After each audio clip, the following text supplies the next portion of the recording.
You see, all these people really are differentiated between two schools of thought. The prickly people and the gooey people.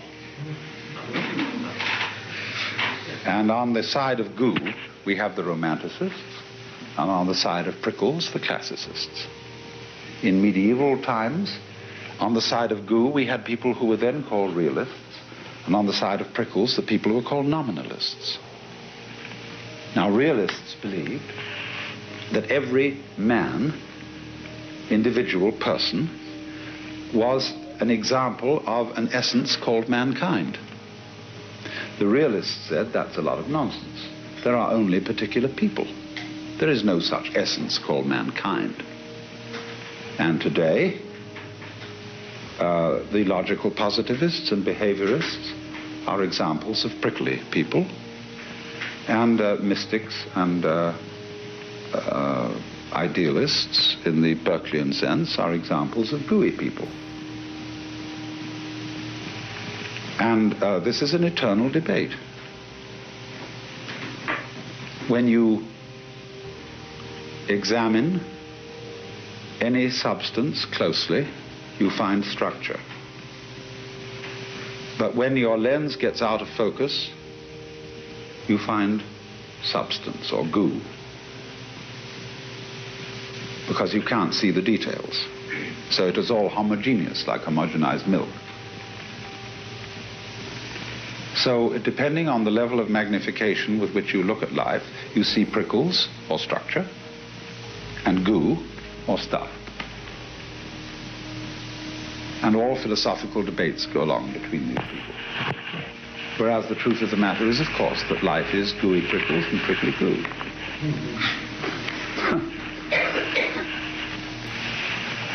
Now, don't get taken in by being too prickly. This is the thing that in our academic world today, in considering what its fashions are, is the besetting temptation.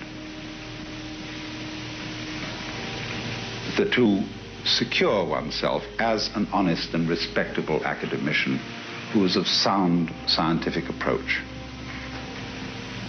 People who ought not to be so prickly, because they're dealing with things in which there are infinitely many variables, put on the idea that they know what all the prickles in this psychological situation are, and we just don't. You have to get a bit gooey. And don't be ashamed of it. So then, we have to consider mythology. We've looked at myths now, two myths, which have been so influential on our culture. And one myth was an authoritarian, paternalistic one, that we are under God. We are the subjects of the divine king who acts towards us in the role of a cosmic grandfather. This was all rather uncomfortable. And so, as I pointed out, there's a reactionary myth that the universe isn't interested in us at all. It was too interested in us, you see, with the God the Father myth. So the reaction to that is that it's not a bit interested. Nature cares nothing for the individual, only for the species. You know that story. I invite you to consider another myth, and I say myth, which is, of course, the famous Hindu myth that the universe is a drama.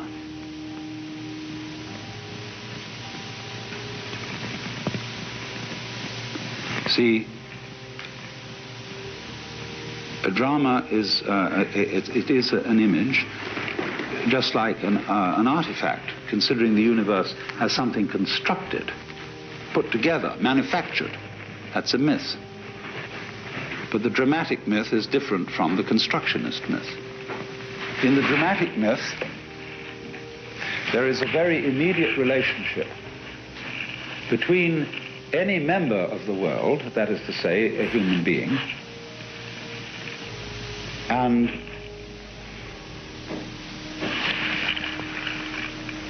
the root and ground, what there is. Because in the dramatic myth, every one of you is basically connected with the reality which for untold billions of years has sparkled in these galaxies and nebulae. These are not things foreign to you. What you see outside you, or apparently outside you, although it looks distant and foreign, is most fundamental to you. There was sense in what is now only a superstition, astrology. Astrology as a means of predicting what is going to happen to any individual in his life is, as far as I could make out, of almost null value. But there was one sensible idea behind it. When you cast a person's horoscope, what you did was you drew a map of the then known universe as it was at the time this child was born. And this was supposed to be a map of his soul. What an ingenious idea. It is to say, your soul is the whole world as it focuses upon your moment. Now, ordinarily, when we talk of souls, we think of something clad in a sheet with holes in it, like a Halloween ghost, that is a kind of miasmic creature that inhabits your body, and when you die, it leaves you like the breath leaves you. But that's not the soul at all. The soul is something which contains the body. The body doesn't contain the soul. The soul, if we put it into modern language, is the entire complex of relationships in whose context this organism exists. So it includes social relationships, communications relationships, dynamic relationships of heat and temperature, relationships with animals, with insects, with bacilli, relationships with gravity, with cosmic rays, and interstellar balances. All these things, as they are focused at any individual point in the world, constitute the soul. And that was the truth in the astrological diagram. But we are, as I said, taught to feel this system inside out, to ignore the soul and identify with the body, with the organism. It's not that the body and soul are different in the Cartesian sense. It's not that they're different substances. They're all the same world.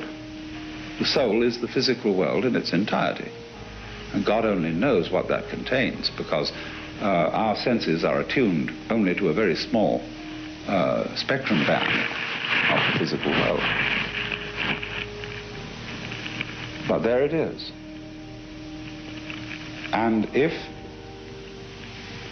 you persist in screening out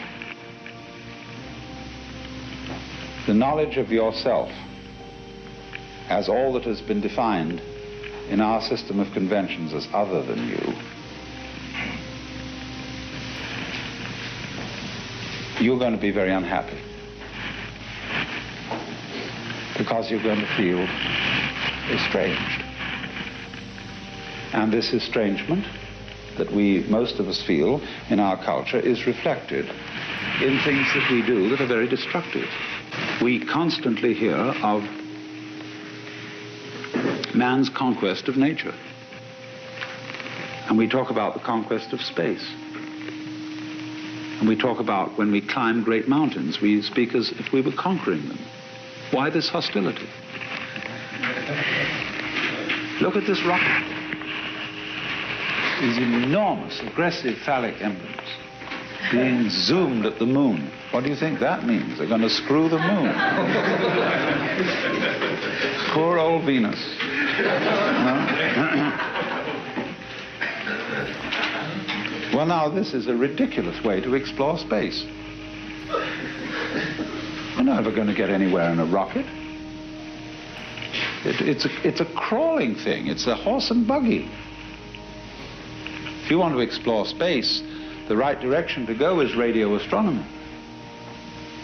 Because that makes the outer space come to you. You don't have to go to it. You're in space. Here we are, floating on this Earth, which is way out in space. We're already there. All we need to do to find out what's around us is get more sensitive, more open, develop things that are like the radio astronomical things. Maybe we can find instruments more sensitive yet than those. And they will bring the outside to us instead of going, boom, and conquering it.